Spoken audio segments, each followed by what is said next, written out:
Bien, mi querido, les invito a buscar en sus Biblias en la carta del apóstol Pablo en 1 Timoteo, capítulo 3, verso 16. Es la segunda parte del tema, una confesión de Navidad. Mira qué interesante lo que el apóstol Pablo expresa en esta porción, en este lugar, escribiendo a Timoteo. Pablo le va a decir a Timoteo, la iglesia es columna y baluarte de la verdad. A la iglesia le ha sido confinada, le ha sido entregada un evangelio, una doctrina, verdades que necesita conocer y que necesita también compartir. Y el apóstol Pablo le dice a Timoteo, e indiscutiblemente grande, y este es uno de los enseñanzas doctrinales que la iglesia del Señor Jesucristo no simplemente debe conocer, no simplemente debe compartir, sino que también debe cuidar con convicción firme. Entre paréntesis te digo, hoy hay muchas iglesias que citan la Biblia, pero no le creen a la Biblia. Me sorprendió un testimonio que compartía el predicador Samuel Pérez Millos. Él tiene un gran amigo profesor en España, profesor universitario de teología.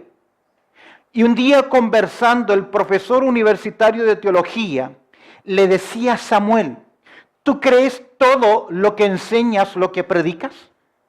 Samuel le dijo, si yo no creo lo que predico, ¿cómo puedo predicar la palabra de Dios? Y su maestro le dijo, el 70% de lo que él enseña, no lo cree. Déjame decirte algo que a veces no basta con decir, no creo en la Biblia. A veces nuestros hechos, nuestras acciones, demuestran que no creemos en ella. Es por eso que Pablo, al decirnos, la iglesia es columna y baluarte de la verdad.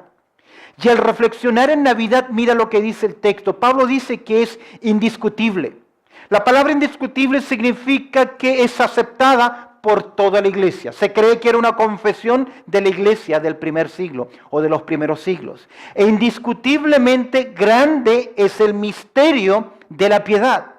Para Pablo la piedad conlleva 6 aspectos que tienen que ver con la gran gracia, con la gran misericordia y con la gran bondad de Dios. E indiscutiblemente grande es el misterio de la piedad. Dios fue manifestado en carne, justificado en el Espíritu, visto de los ángeles, predicado a los gentiles, creído en el mundo y recibido arriba en gloria. De esta forma tenemos 6 descripciones del misterio de la piedad, de una gran confesión de Navidad. ¿Por qué? Porque en primer lugar no puede haber Navidad si Dios no fue ¿qué? Manifestado en carne. En el estudio anterior hablábamos de la importancia de entender quién es aquel que nacía. Si tú le prestas atención a las profecías del nacimiento de Cristo, siempre verás 2 partes. Verás el aspecto humano de Jesús y verás también el aspecto divino de Jesús. A María se le da el aspecto humano que nacería, pero luego el ángel le dice lo santo que nacerá, no el santo, sino lo santo. Él será grande y será llamado ¿qué? Hijo de Dios. Lo mismo es con Isaías, que daría a luz un hijo y su hijo sería de las eternidades. Lo mismo es Miqueas 5:2, que nace en Belén, pero que siempre ha existido. Se presenta en la profecía 2 aspectos de la persona de Jesús. Él es 100% ¿qué? Hombre, pero también 100% Dios. No todos creen eso. Y tenemos muchos que, llamándose cristianos, seguidores de Cristo, niegan la deidad de Jesús. Vimos varios versículos en el estudio pasado, pero importante es, Dios fue en primer lugar manifestado en carne. Por ese aspecto, por esa manifestación, sabemos nosotros que Jesucristo nos entiende, comparte nuestra naturaleza, nos comprende y Él tiene también la capacidad para consolarnos. Pablo está resumiendo la Navidad. No sé si es fecha de Navidad cuando Pablo escribe a Timoteo, pero sin duda alguna para nosotros Navidad es el nacimiento del Hijo de Dios. En segundo lugar, el segundo aspecto de esta gran confesión de Navidad tiene que ver que no solamente que Dios fue manifestado en carne, sino que en segundo lugar fue ¿qué? Justificado en Él espíritu. En otras palabras, justificado, otras versiones utilizan vindicado. Se demostró. Esto tiene que ver con esa referencia al reconocimiento que desde el cielo el Padre hace con respecto a la persona de Cristo Jesús. Usted sabe que Jesús fue objeto de burla. Se burlaron de su origen, de su procedencia, le llamaron hijo de fornicación, de dudosa origen. Y muchos no creyeron a sus palabras. Aún Isaías 53 pregunta, ¿quién ha creído a nuestro anuncio? Jesús en una ocasión dijo, y no queréis venir a mí para que tengáis vida. Pusieron en duda sus palabras. Pero fue vindicado el propio Espíritu de Dios, el instrumento de Dios en la concepción virginal en María. El propio Espíritu del Señor dio testimonio, ya que cuando Jesús se bautiza, usted sabe que al seguir la historia de Jesús, sabemos de sus primeros días, de su día de presentación, de los 8 días, y luego salta a la edad de 12 años, y de 12 años no sabemos nada hasta que él tiene cerca de 30 años de edad o más. ¿Qué pasó durante ese tiempo? El Padre dice en Mateo capítulo 3, verso 16, que el Padre siempre estuvo complacido con la acción de su Hijo. A la edad de 30 años, Jesús deja su profesión. Todo hijo primogénito heredaba la profesión de su padre. Si José hubiese sido un músico, Jesús sería un músico, pero José fue un carpintero.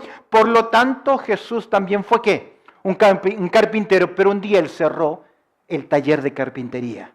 Dejó su martillo, dejó su serrucho, dejó sus instrumentos de trabajo en madera y fue en respuesta al llamado de Dios. Y cuando se enfrenta con Juan Bautista y sale del agua, se oye del cielo, ¿qué cosa?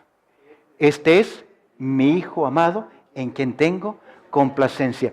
Dios vindicó la vida de Jesús. ¿Sabías tú que 3 veces habló Dios del cielo acerca de Jesús? La segunda vez fue en Mateo capítulo 17, cuando nuestro Señor Jesucristo se va a transfigurar delante de los discípulos. En el monte de la transfiguración encontramos que se oye una voz del cielo. Y el Padre dice, este es mi Hijo amado, y luego agrega, a Él oíd.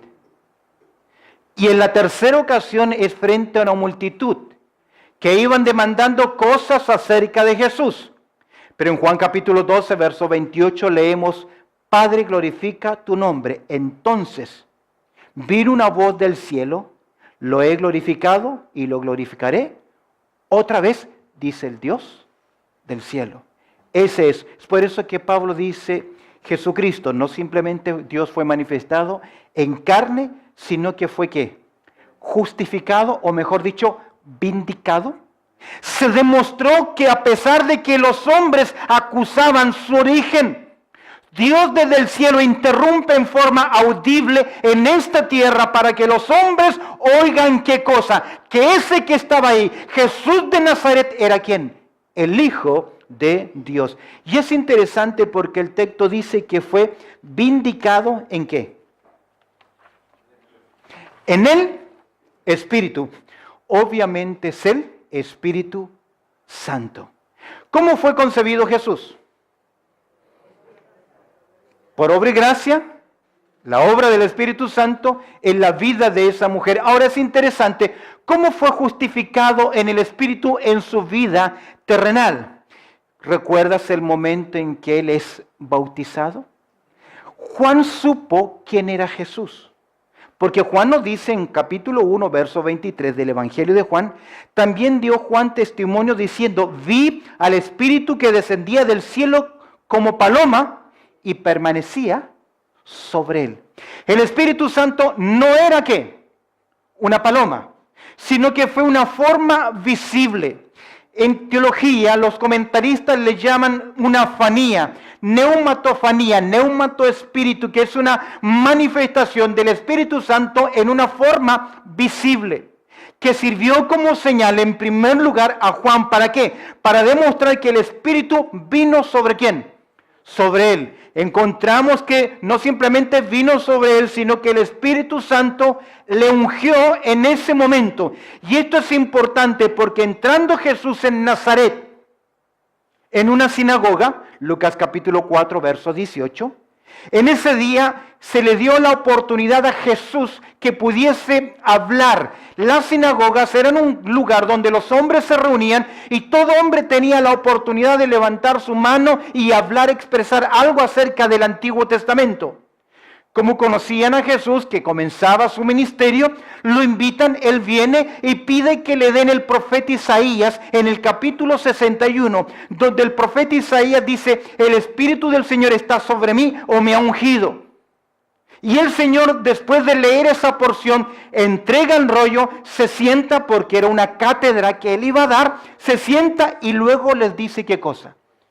Hoy se ha cumplido sobre nosotros. Escúcheme bien, eso era el ungimiento del Mesías.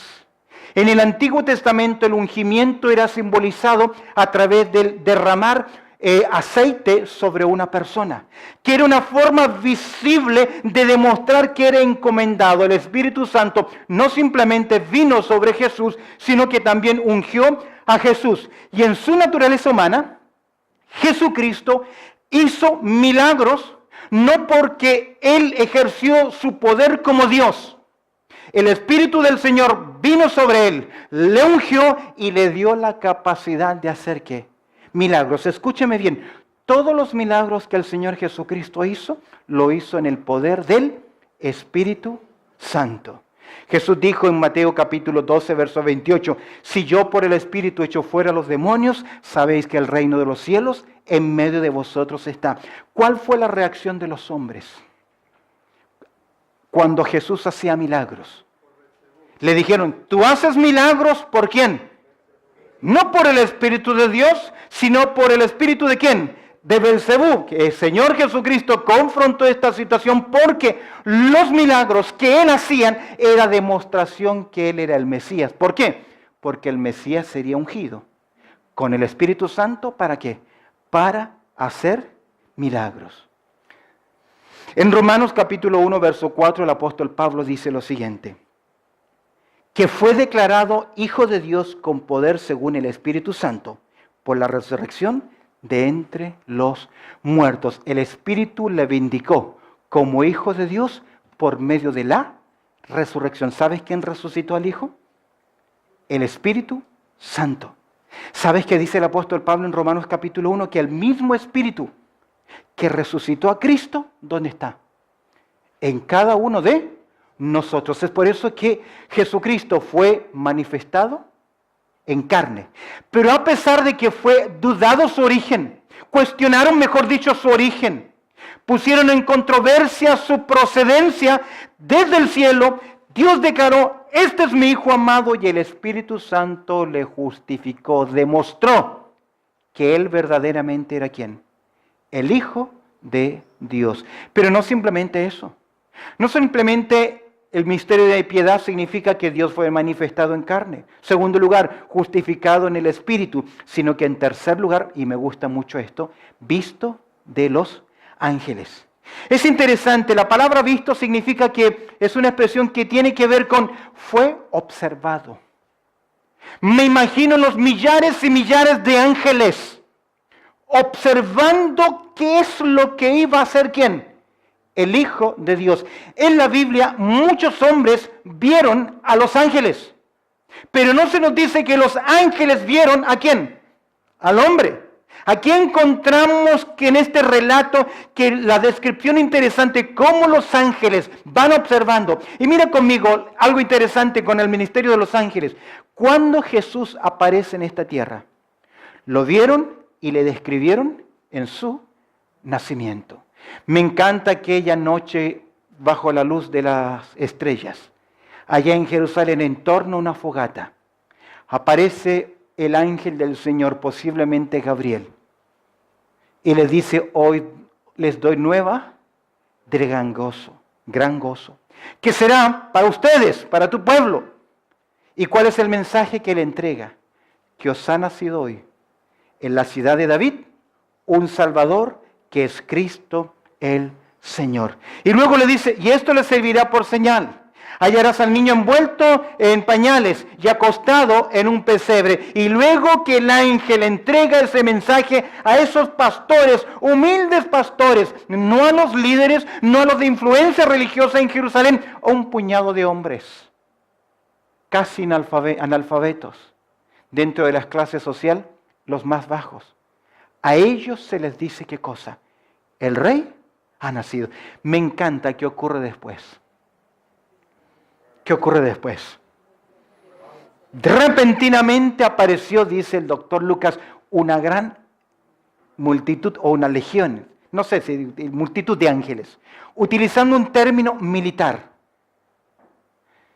Y que escuchan, Juan, los pastores oyen qué cosa, ese declarar de ellos que dicen, gloria a Dios en las alturas. Yo me imagino, el domingo pasado, tuve la oportunidad de ver la interpretación del Aleluya de Händel. 400 cantantes, planta baja, planta alta, cantando el Aleluya de Händel. Se estremeció el auditorio cuando se pusieron de pie y comenzaron a cantar, y luego todos nosotros nos paramos y escuchábamos ese tremendo cántico, aleluya, aleluya. ¡Qué preciosa interpretación! Me emocionó, me imagino estos ángeles, estos pastores ahora, que ellos oyen a una multitud de ángeles que dice, gloria a Dios en las alturas. Por eso es que Pablo dice, no simplemente Dios fue manifestado en carne, no simplemente fue justificado en el Espíritu, sino que en tercer lugar fue visto de los ángeles, observado por ellos. ¿Lo vieron? Y lo describieron en su nacimiento. Lo vieron y le ayudaron en su tentación. ¿Recuerda usted que después de que Jesús pasó los 40 días, vinieron los ángeles y le sirvieron? ¿Qué comida le habrán dado? Encontramos que Jesús necesitó la ayuda de un ángel en Getsemaní. Lo encontramos ahí en Lucas capítulo 22, verso 43. Los ángeles le vieron también en su resurrección. ¿Recuerdas cuando Jesucristo va a ascender al cielo? Después de 40 días de haber resucitado, un grupo de ángeles lo observa y hablan a los hombres, así como fue al cielo, asimismo también Él regresará. Los ángeles vieron la ascensión de Jesús. ¿Y qué hicieron los ángeles cuando Jesucristo llegó al cielo?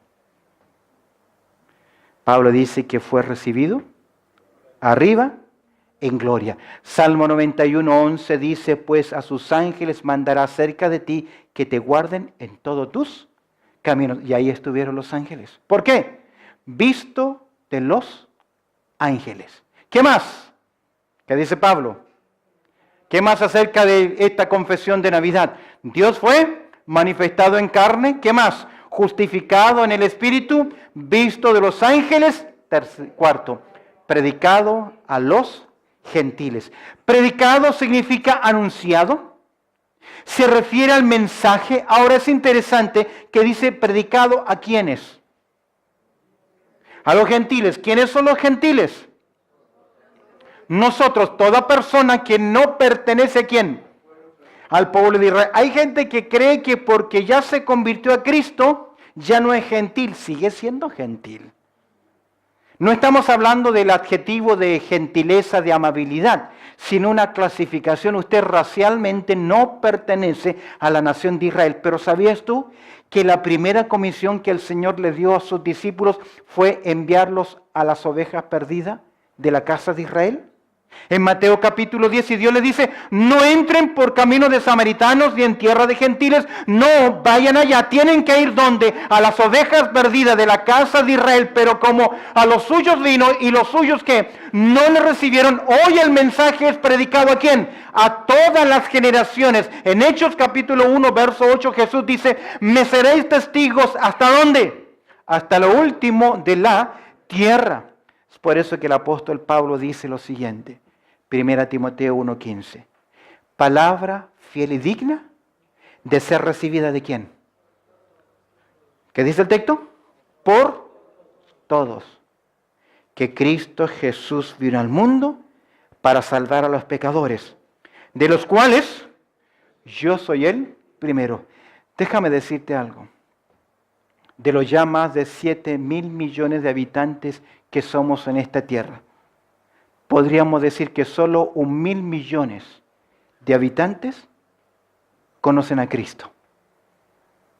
Hay más de 3.000 millones de habitantes en los países del Asia, Ventana 1040 y otros lugares más que nunca han oído el Evangelio.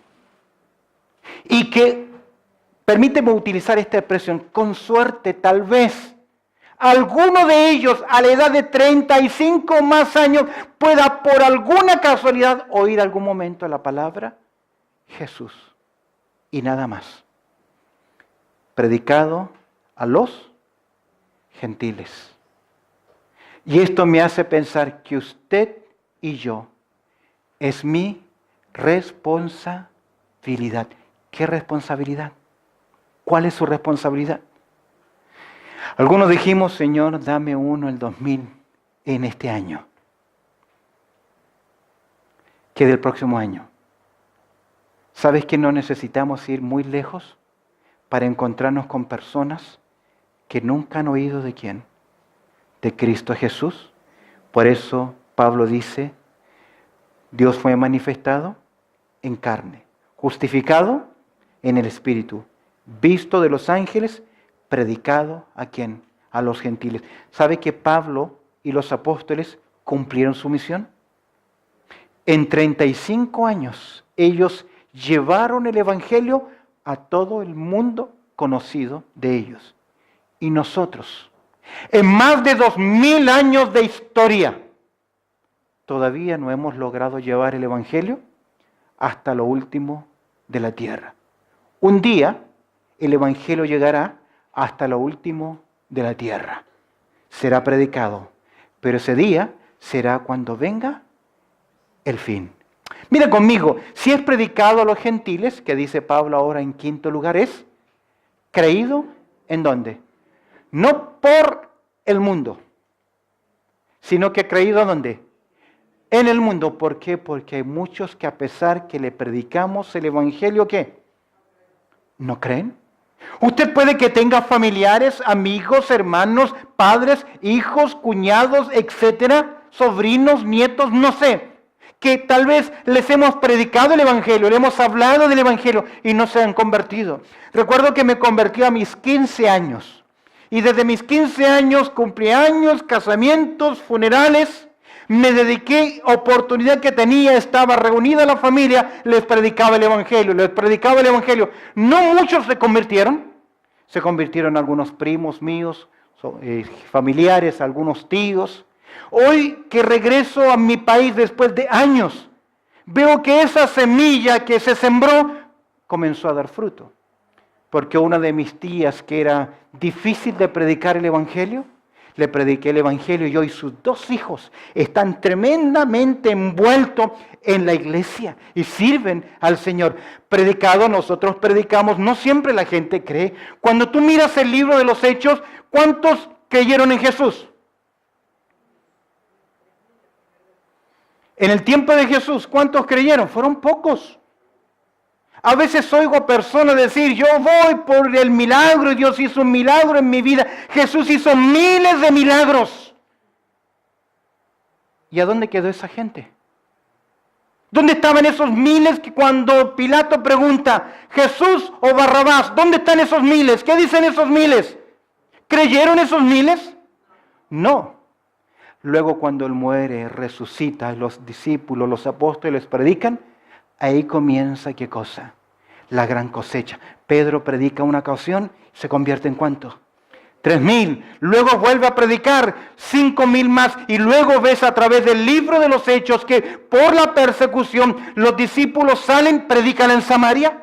Y luego Pedro con timidez y Dios tiene que hacer un gran cambio en su forma cultural de pensar, capítulo 10, para que él pueda entrar en la casa de un gentil y predicarle a un gentil por primera vez. Y luego en el capítulo 11 recién comienza la iglesia, que es la iglesia en Antioquía, que ya es una iglesia gentil. Casi pasaron 15 años. Y les contó a entender que el Evangelio no solamente era para los judíos, sino que también era para los gentiles. Pero cuando llegó el Evangelio a los gentiles, es creído en el mundo. No por todos, porque hay personas que creen que cuando vienen a la iglesia, acompañándonos, a veces se cree que nos hacen ¿qué cosa? Un favor. Yo siempre he tenido mi teoría que la gente, el común de las personas, van 3 veces a la iglesia en toda su vida. Y conozco uno que ya me ha dicho así. Van cuando les echan agua. Van cuando les tiran arroz. Y luego van cuando les tiran tierra. Solo 3 veces. Creído en el mundo. ¿Por qué no ha venido el Señor hoy? Hay un texto interesante, mira lo que dice Pedro. Segunda de Pedro, capítulo 3, verso 9. El Señor no retarda su promesa, según algunos la tienen, por tardanza, sino que es porque no ha venido. ¿Por qué no se ha cumplido todo lo que tiene que venir hacia el futuro? Ahí lo dice, porque el Señor es paciente. ¿Qué significa ser paciente? Está esperando algo. ¿Es paciente para quién? Mira lo que dice. Con nosotros. No queriendo que ninguno perezca, sino que todos procedan al arrepentimiento. Yo creo que Dios en su soberanía sabe quiénes van a ser salvos. Los ha elegido. Pero Él está esperando que el último de los elegidos sea alcanzado.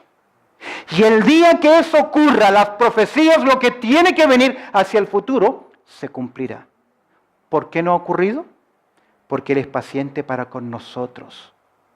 No queriendo que ninguno perezca. Aquí significa, Él no quiere que se condenen. Pero para que sean salvos, tiene que ser predicado a los gentiles y más. ¿Y qué más?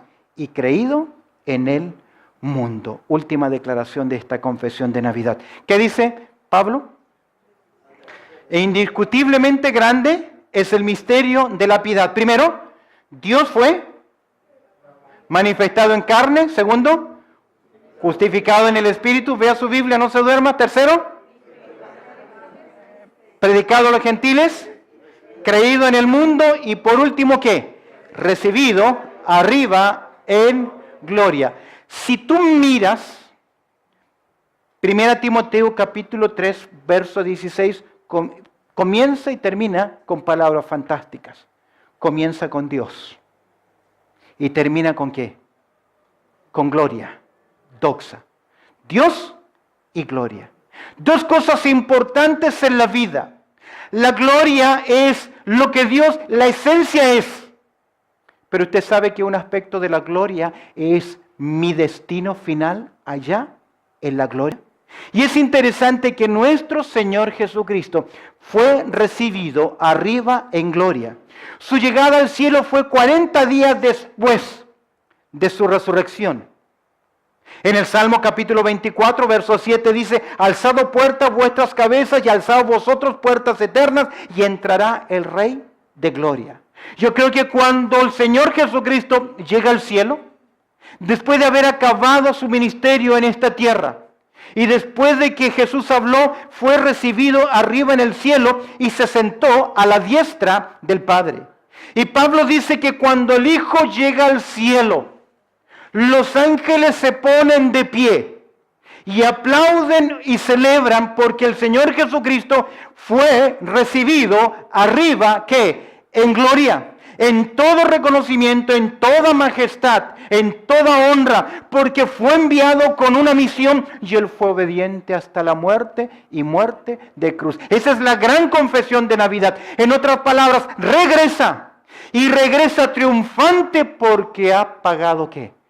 El precio de mi maldad y me ha rescatado. ¿Y hoy qué hace?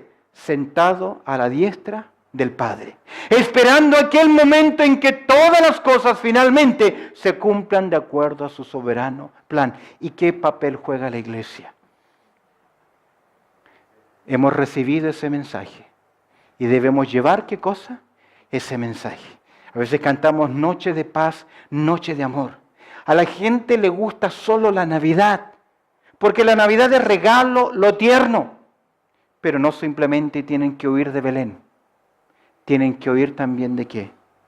De la cruz y del Gólgota. Porque por esa cruz, por ese Gólgota, el hombre puede ser salvo. Una antigua iglesia en Inglaterra tenía un letrero a la entrada de la iglesia, en sus jardines, al frente, donde decía el letrero: predicamos a Cristo crucificado. La gente que pasaba veía y se entusiasmaba y entraba. Poco a poco la hierba, comenzó a crecer. Y ya el letrero no decía predicamos a Cristo crucificado, sino que ya el letrero decía predicamos a Cristo. La hierba creció y simplemente decía predicamos. Poco tiempo después, la iglesia murió. Yo estaba mirando al frente el letrero. Y ya el letrero está cubriendo parte la hierba está cubriendo parte del cartel. Así que ayúdeme a cortar las ramas para que no diga simplemente predicamos. Porque la gracia de Dios fue manifestada ¿para qué? Para salvación a todos los hombres. Amén. Mensaje de Navidad, confesión de Navidad. Oramos al Señor. Bendito Padre Celestial, te agradecemos por tu amor, también por tu cuidado, por lo bueno que tú eres, y darnos, Señor, la oportunidad de poder, Señor, recordar esta linda historia, pero hoy hacer una confesión de Navidad y proclamar el nombre precioso de Cristo Jesús. Te doy gracias, Señor, por mis hermanos y hermanas que hoy están con nosotros, y te pido, Señor, que tú nos ayudes a seguir reflexionando hoy en este día, donde el mundo entero recuerda el nacimiento de Cristo. Y nosotros hemos hecho una confesión de Navidad. Te agradecemos, Señor, por tu palabra. Te pedimos, Señor, que nos ayudes a llevar ese mensaje glorioso en esta confesión de Navidad, predicado en el mundo, creído por el mundo, creído en el mundo por personas a las cuales nosotros les compartimos el Evangelio. Te doy gracias, Señor, por este tiempo y oramos dándote gracias a través del precioso nombre de Cristo Jesús. Amén y amén.